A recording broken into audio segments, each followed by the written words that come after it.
This morning, we have an opportunity to hear about another critical agenda item for the nearly 50 houses of worship that make up WIN's membership, and that is environmental justice. To that end, I'm pleased to welcome Sidra Siddiqui of the WIN staff, who will be talking about how WIN members have been organizing for climate action through housing and transit. Sidra joined WIN as a broad-based community organizer in September 2020, after previous work centered around immigration rights. Sidra received her MA in social work and social welfare from the University of Chicago. She spends a lot of her time having conversations about climate justice, public housing, Black equity, and ultimately how to build power. Thanks for joining us, Sidra. And Susan Flanders is going to start us off with a prayer. Thank you, Elizabeth. I don't need that, thank you. God be with you. Let us pray. Gracious God, creator of this fragile earth, our island home, we give you thanks today for the work of the Washington Interfaith Network, that broad-based network of faith communities, and for the commitment of all those here at St. Columba's who are dedicated to finding good and new ways into more housing, better housing, more affordable housing, healthier, greener housing. And we ask that you open our hearts and minds this day to all that we may learn from Sidra about WIN's efforts and inspire us to contribute our own efforts as well, that we may serve all those among us who have need of adequate housing. In Christ's name we pray. Amen. Thank you. Well, let's see. Does this work? Can y'all hear me good? Okay, great. Let me get it closer. There we go. Thank you for that great welcome. It's so lovely to be in space with you all today. That wasn't always possible, so it's nice that it is today. I wanted to start out before we get into why we are called to act on faith as a community and to act on climate as a larger whole by first sharing why I personally felt called to act on climate. And a lot of that is from my faith. So WIN, the Washington Interfaith Network, we're a multi-faith coalition. So I am grateful to be able to share some of my Islamic faith with you today. One of the prophets said in a hadith that anyone who sees wrong, let him undo it with their hand. And if they cannot, then let them speak. And if they cannot speak against it with their tongue, let them pray. So that quote always just inspires me to continue seeking for, okay, if I can't do this, what can I do? If I can't tackle climate and fix all of those big problems, that seems really intimidating. That seems very scary. What can I do? What is it that I can decide to make a local change for? And we aren't always in a position of power to act. We're not always able to speak, whether it's because you're a public housing resident and you're fearing retribution from your landlord, or because you just don't know the avenue that you need to speak up, who you should be speaking to. There's lots of reasons why, but there's always a way, especially when you're in coalition with other people, which is what keeps me going. And growing up, I wouldn't have guessed that I'd be working on climate justice now. I don't think I even knew what it was. So I grew up in a low-income neighborhood in Richmond, Virginia. And I didn't have words like food desert. I just knew that we only really got our groceries from a little market or across the street that didn't accept food stamps, but it was close by, so there wasn't really transit. We could walk there, get our groceries. That's being in a food desert, and that's environmental racism, but I didn't have those words to tie to those experiences. So it wasn't until I grew up and I went to college and I got those words to be able to place to those experiences that I knew that I wanted to act on climate. Because otherwise, I would have been saying that I wanted to work on food insecurity, that I wanted to work on housing, but all of those things are interconnected, and you can work on all of them at the same time, which is what I hope to share today, what we did with this campaign that we're building at WIN.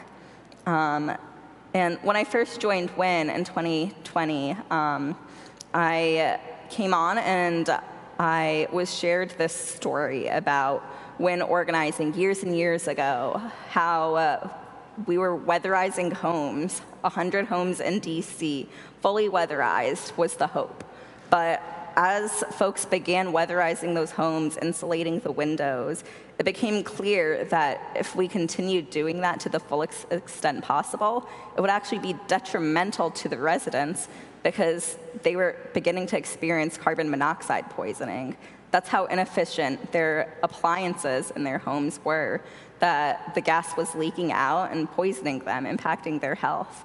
So it became clear that you can't act on climate alone. It has to be in conjunction with affordable housing, and it has to be taking all things in that building into account. So now, when we began to hear rumblings of people wanting to act on climate, what is WIN doing to impact the climate? What are we doing about environmental justice? I began listening. And that's typically how organizing starts. So if you've been to WIN trainings, you know that we love relational meetings. So that's how my work began, with figuring out, okay, how is WIN going to act on climate? How are we going to take this big, big issue and make it local? I began listening. I began having conversations. And I recommend that if you want to get involved in climate work, you also begin doing that, asking folks in your parish what brings them to environmental justice. What about their histories growing up makes them think about environmental justice? What legacy do they want for their children? What world do they want to see? Asking those questions, and you find that you learn a lot. So things that I heard was that there are a lot of churches that were paying a lot in gas bills, but in the winters it was still cold and people were bringing in space heaters. I learned that there are a lot of parents worried about the future of climate because of their kids. I learned that there are a lot of people in Ward 7 and 8 that had asthma and were really fed up with the lack of medical care in their community. I learned that there were people in River Terrace in DC in Ward 7 who were going out and just smelling gas out in their streets. And after those conversations, it was clear that we needed to act on climate and we needed to act fast. So we joined up with the Sierra Club and their Beyond Gas group, and they were tackling methane gas. Now, if you don't know much about methane gas, I didn't know anything about methane gas before I began organizing. I just knew that I wanted to act on the climate and I needed to find a way to do that. And what I learned about methane gas is that it harms the environment, it harms our health, and it ultimately harms the wallet of people in DC. Folks who live in neighborhoods where there's high gas leaks and that there are, so gas leaks in the street, and where there are multiple gas appliances in their homes. The children living in those homes are 42% more likely to develop childhood asthma, 42%. And when you put that in your mind with how a lot of communities don't have the resources to live with those added medical costs, and how our Black and brown communities often don't live in areas where there's medical care that's readily accessible, and people who can't afford to fix their gas heating if it is going out or if it's beginning to spew more stuff into their kitchen. Like, things just keep adding and adding and adding. So what do? First, we began going neighborhood to neighborhood with this little leak detector that I have.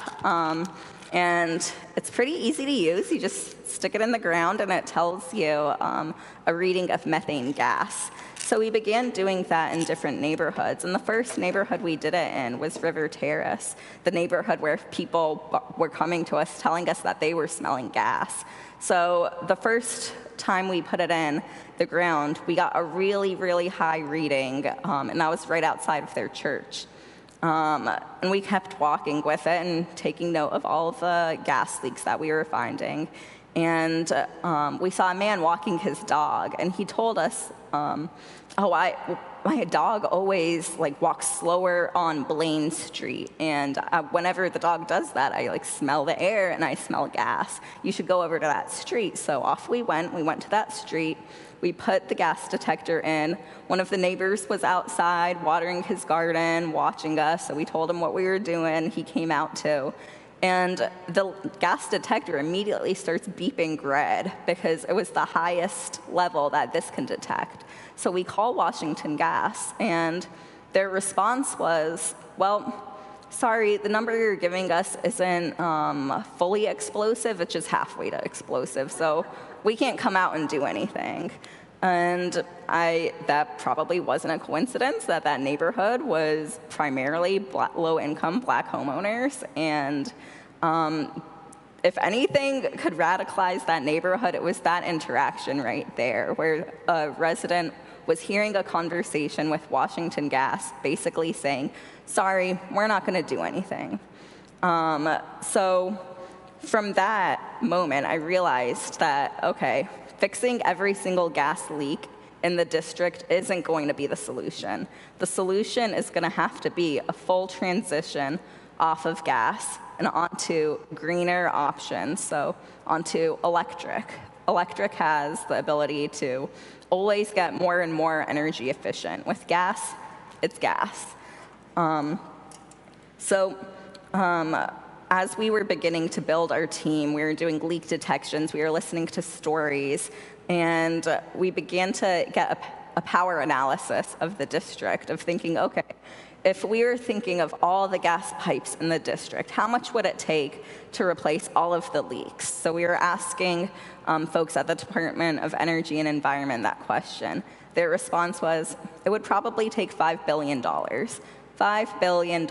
With that money, instead of replacing every single gas pipe in the district, which is what Washington Gas is pushing for, we would be able to electrify public housing, affordable housing, middle-income housing. We would be able to electrify all of those buildings and get off of gas.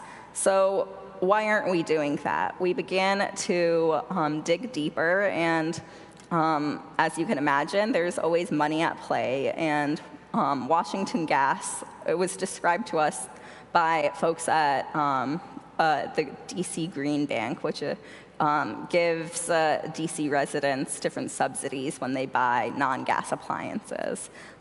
They told us that Washington Gas, it acts like a construction company. Every time that they lay new pipeline or replace old pipes, they get commission off of that. They get money. So why would they want to electrify when that's how they make their money?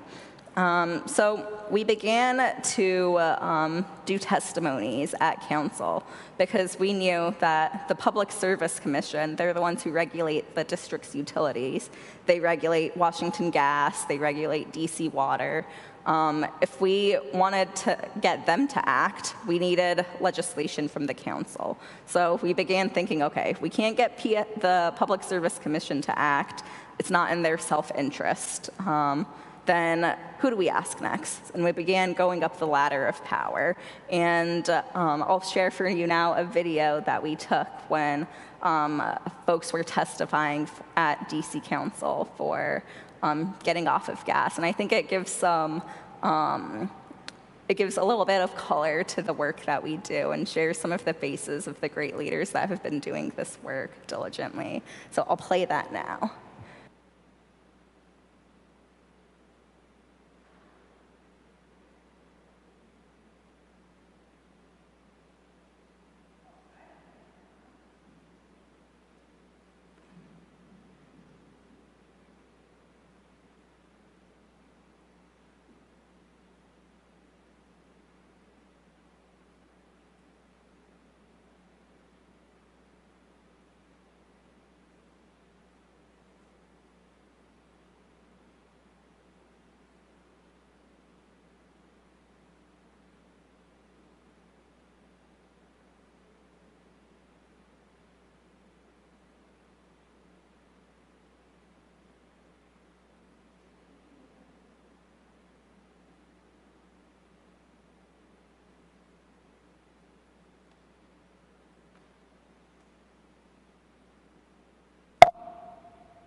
Our WIN team of volunteer leak detectors in 2021 surveyed all 4 quadrants of the district to identify methane leaks. During our surveys, district residents raised concerns about the implications of the gas leaks we had discovered. I was particularly struck by the reaction of one resident in River Terrace, located in Ward 7. He was riding his motorcycle and stopped to ask us if we were checking for gas leaks. He immediately pointed in the direction of what turned out to be a major leak a few yards away. One could not mistake the strong gas odor coming from the pipeline below ground. No DC resident should smell gas in their communities. We deserve a city that is clean, green, and safe.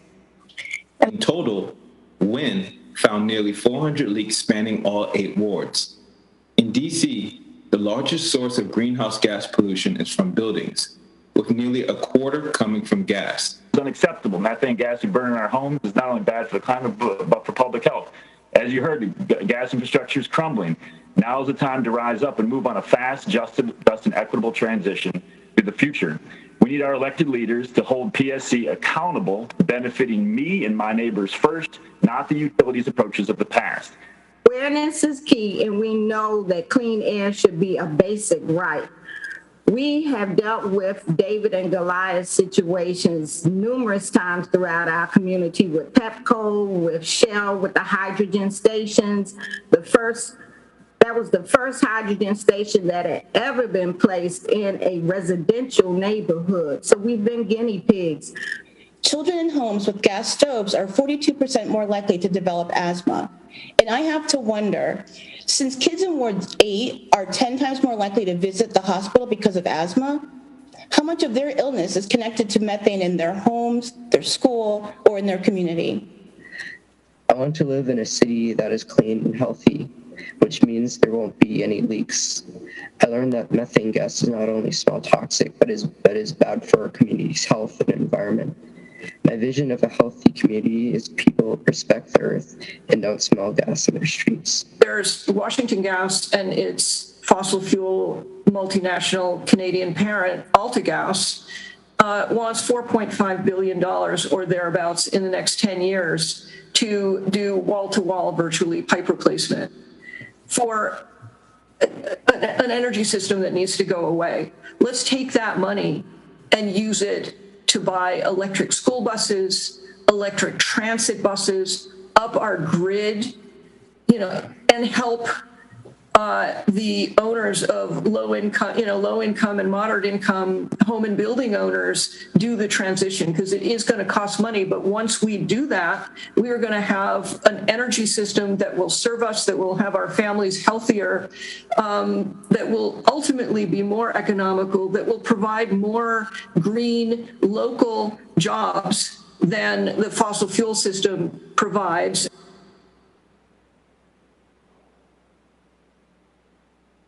So that was what we did this past year. We did lots of outdoor leak detection. We testified before council. So what's coming up next? We have plans to begin doing indoor leak detection as well, because this leak detector, we can use it outdoors, but we need different equipment to begin testing indoors with indoor stoves and begin really digging into indoor air quality. And we also are really grateful that with the other campaigns of WIN, the Black Equity Through Home Ownership campaigns, the public housing work that we do, we're able to even further integrate climate and housing. Here in Ward 3, back in January, we had an action with Mary Che where we really tried to put those two in line. That when we're talking about we want more affordable housing, that it isn't even a question. We want that housing to also be green and affordable. And those two mean the same thing, that we're asking for affordable housing. It's just automatically green. And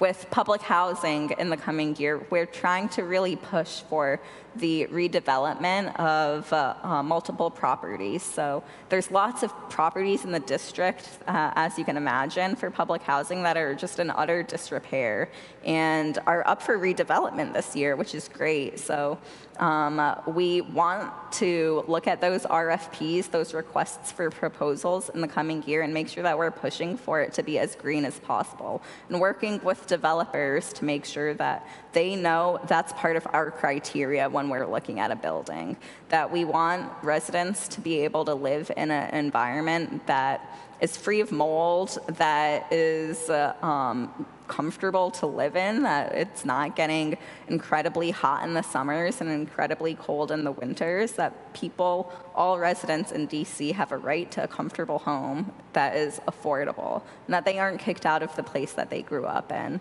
So those are some things that we're going to be doing in the coming year, and this campaign is just a little over a year old, so it's going to take a lot to take down Washington Gas, so we need all of you to be in support and allies of this movement, whether it's being on standby to email or call a council member, whether it's being a body in a room at an action, whether it's being part of our bi-weekly meetings and learning a lot more about the intricacies of gas and how it impacts our communities.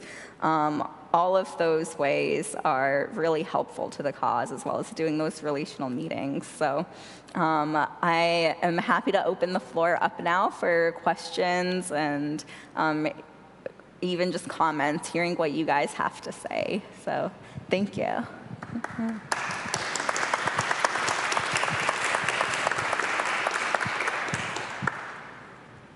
Folks with questions, if you wouldn't mind going to the microphone in the middle here, that will be the best way to do that, and line up there. I have a question about schools. Have you done the detection in schools?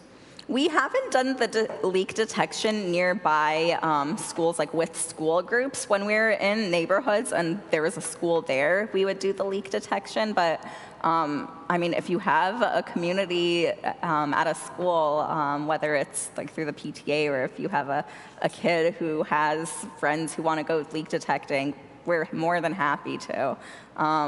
The young boy who was in the testimony from Masjid Muhammad, that was a really great experience going with the Boy Scouts at that masjid and going leak detecting and hearing them afterwards having this deep knowledge of what's going on in their community, and hearing parents say like, oh yeah, he was talking about it the next week at dinner, like he still wants to act. Like, it's really great to see. So we'd be open to it for sure.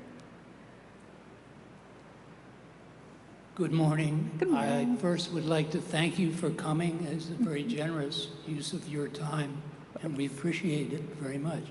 I'm a retired school teacher and have dealt with children with various illnesses for a long time.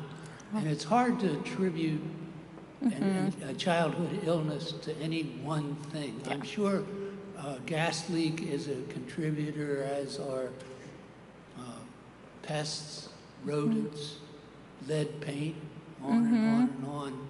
It's often in low-cost housing, and all of those contribute. So you know, much as it would be great to just say gas is the bad guy, it's all of it is the bad guy. Poverty is the bad guy. And the second thing I was just curious about is, do you have any sense of the infrastructure that would be required to rewire our city, and is that in the picture in any way? I mean, I would hate to have a tremendous power out at some point because we just didn't get enough power.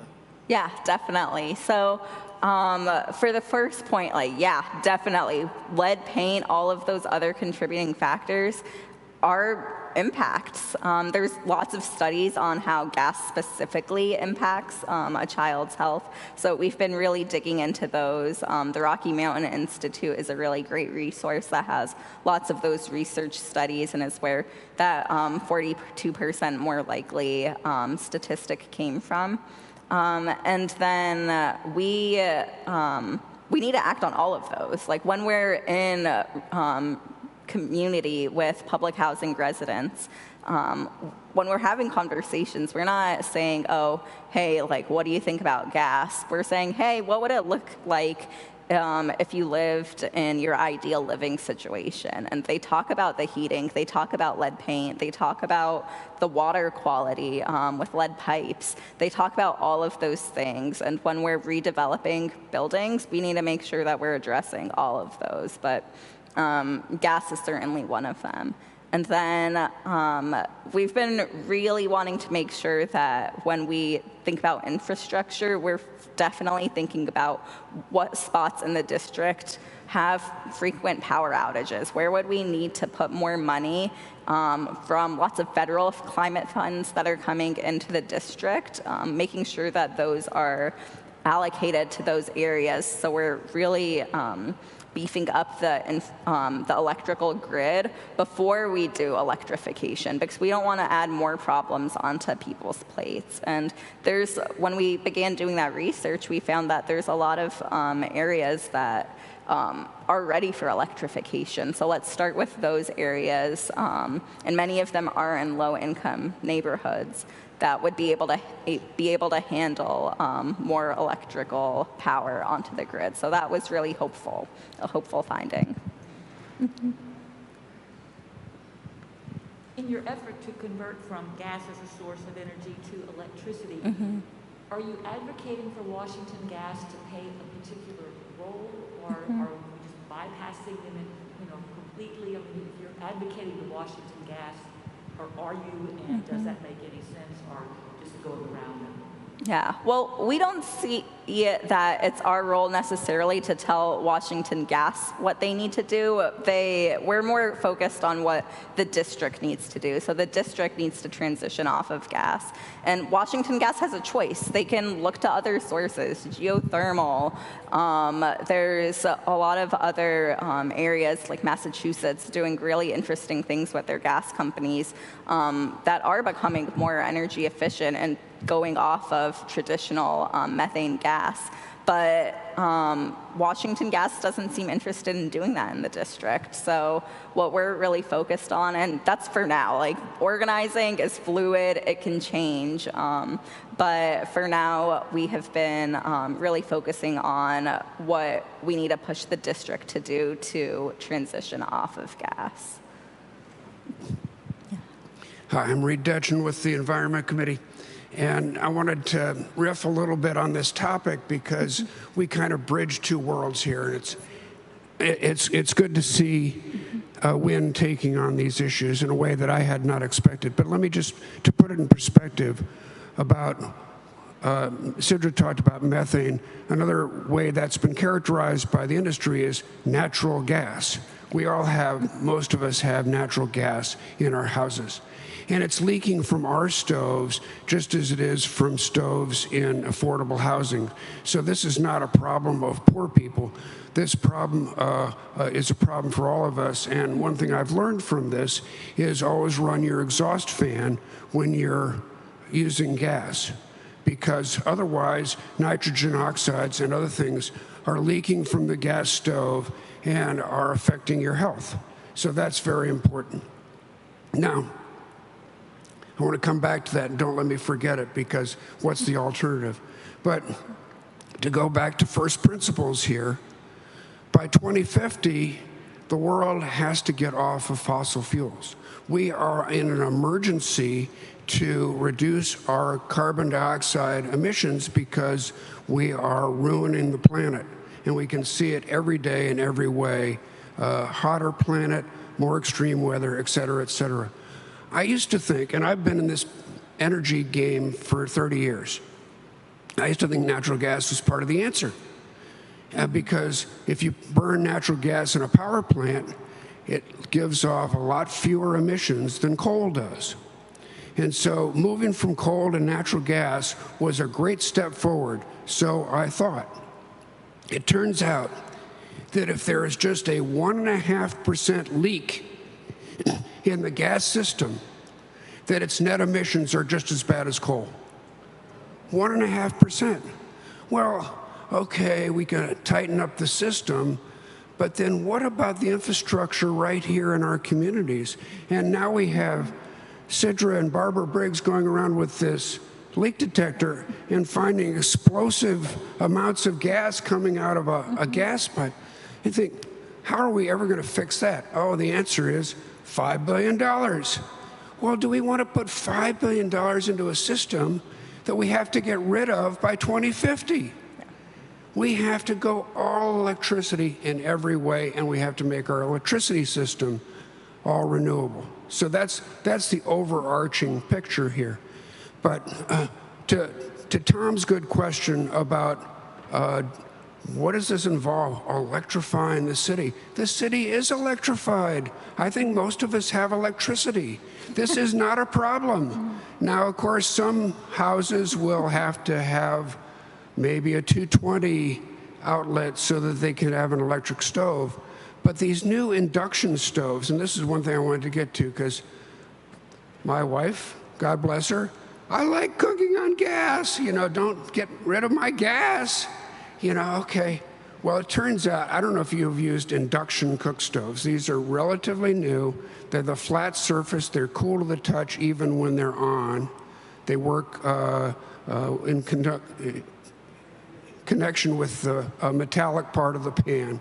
In any case, real chefs, even better than my wife, real chefs say, this is better than gas. It's faster, it's cleaner, it's more controllable. So don't think that giving up gas on your stove is going to be the end of the world.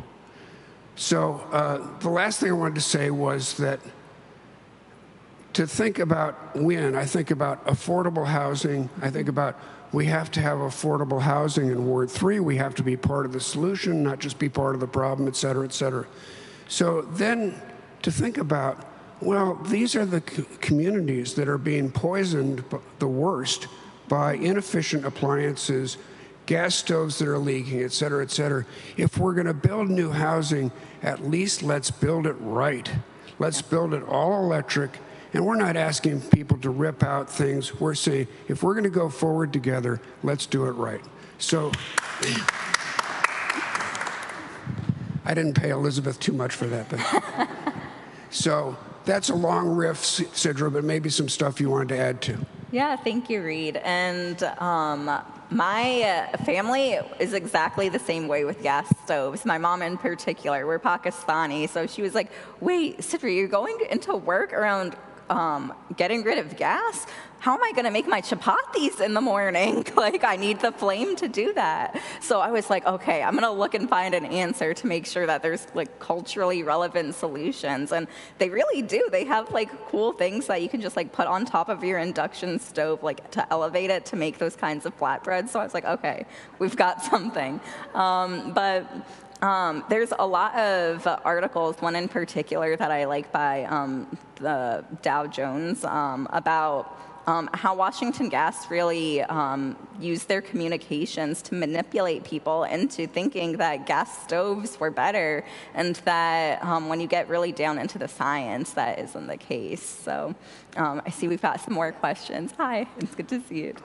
Yeah. I want to compliment you again and also thank you for the work that you do, and for, I'm excited that this church is now part of WIN again. Yeah. And Reed, thank you for reinforcing the importance of the big picture. I want to ask whether there's something in between pushing for electrifying and reducing the dangerous gas levels, particularly in poor communities. Do we just say, well, wait for 20 years till we get it through council? And is there some alternative other than $5 billion to replace the pipes? Does Washington Gas have no? I'm just trying to imagine in my neighborhood in Bethesda or this neighborhood, whether we would be satisfied if, in fact, they say, well, we can't fix that. I think we would be in the streets, and we would use our political and economic power with Washington Gas. And is there a way that some churches can put that pressure on Washington Gas to do something before, or that costs less than $5 billion investment? Are there alternatives for repair?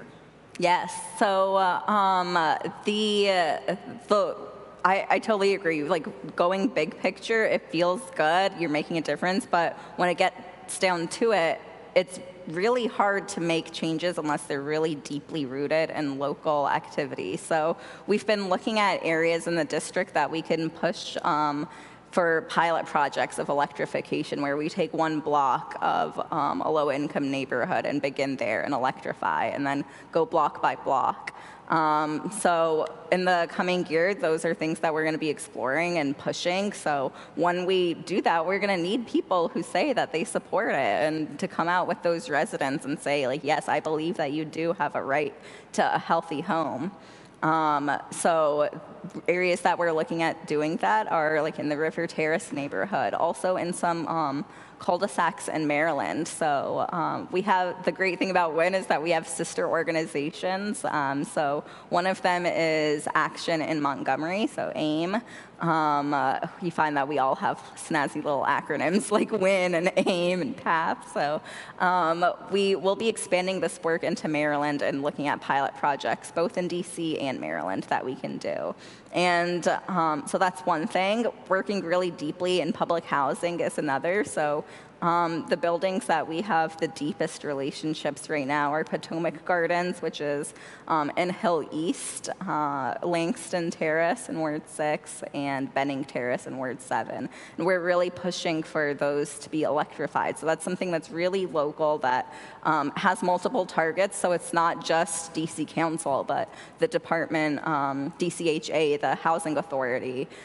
So if we're making progress in one area, like, we can really push, and then if something's slowing down, we also have another target that we can move to.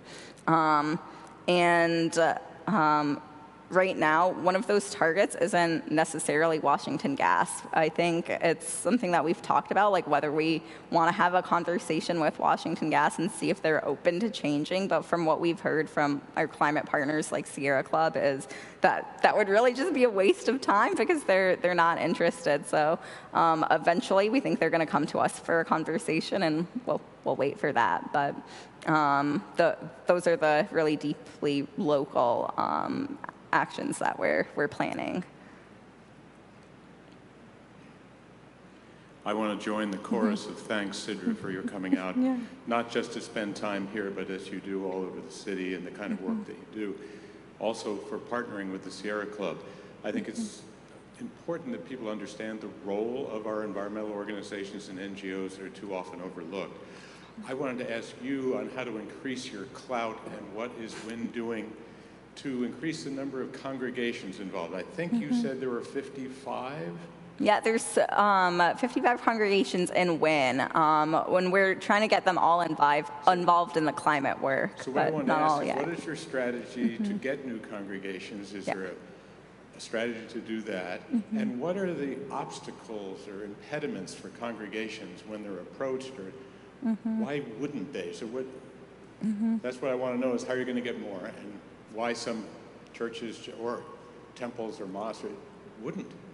Yeah, definitely. I think it starts like a little bit through word of mouth. Like, people see us with these yellow detectors and they're like, what is that? How can I get my congregation involved? And in the coming year, we're really going to be expanding our efforts. So we're going to be reaching out to more congregations to get them involved. And I think in the future, when we've been talking with partners, is a lot of like, you need to be prepared for Washington Gas's reaction, because they would be known to do things like call up a congregation and say, hey, we've heard that you're thinking of electrifying your building, but we could give you this really good deal, and instead of electrifying, here's this gas appliance that's a little bit more efficient than what you have, and we'll give you a really good deal, so it'll be more affordable than that other option through the DC Green Bank.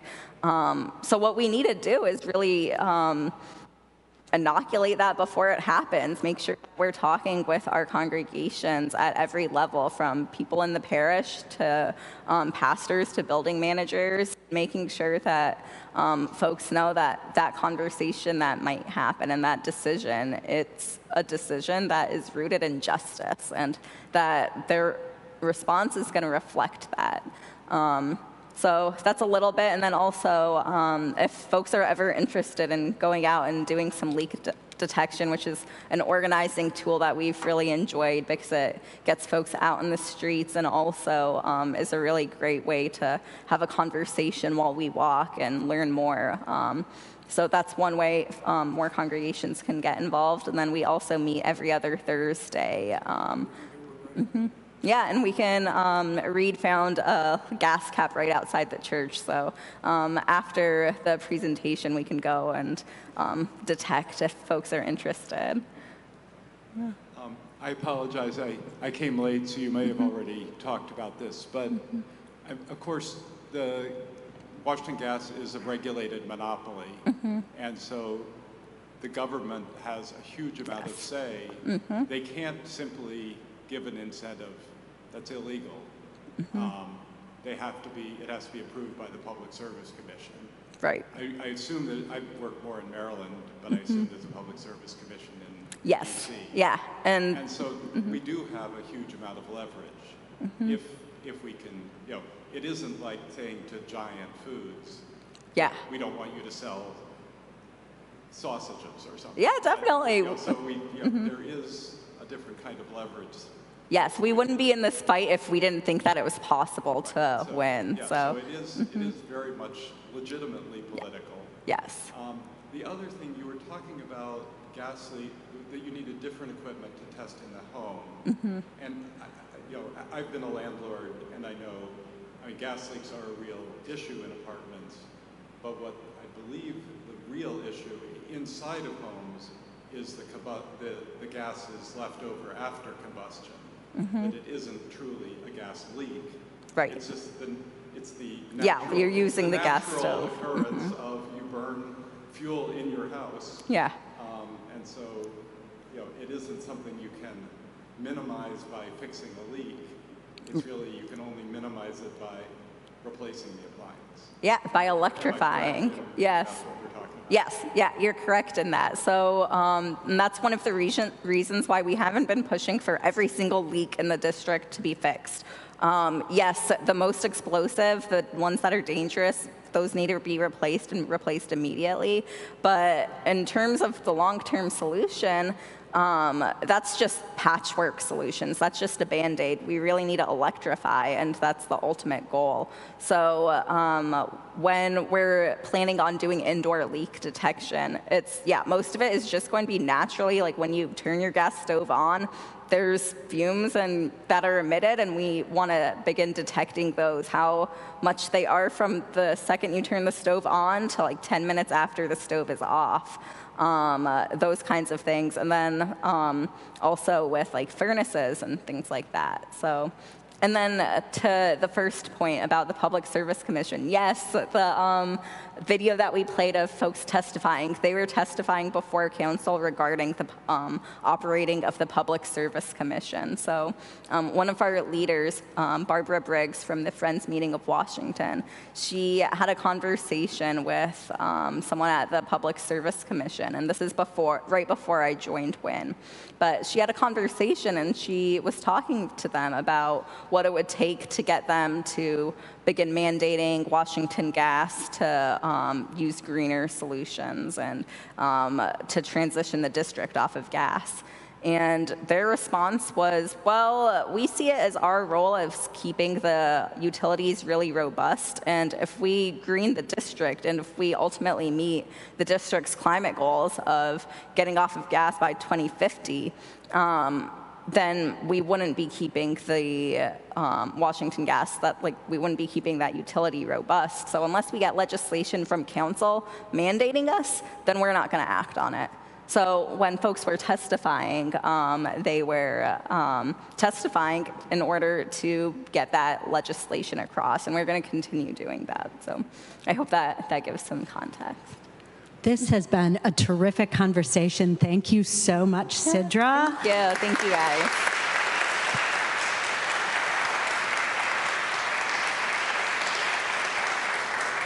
And thank you to all of you for your really good and engaged questions. I think you heard here about a couple of opportunities to act.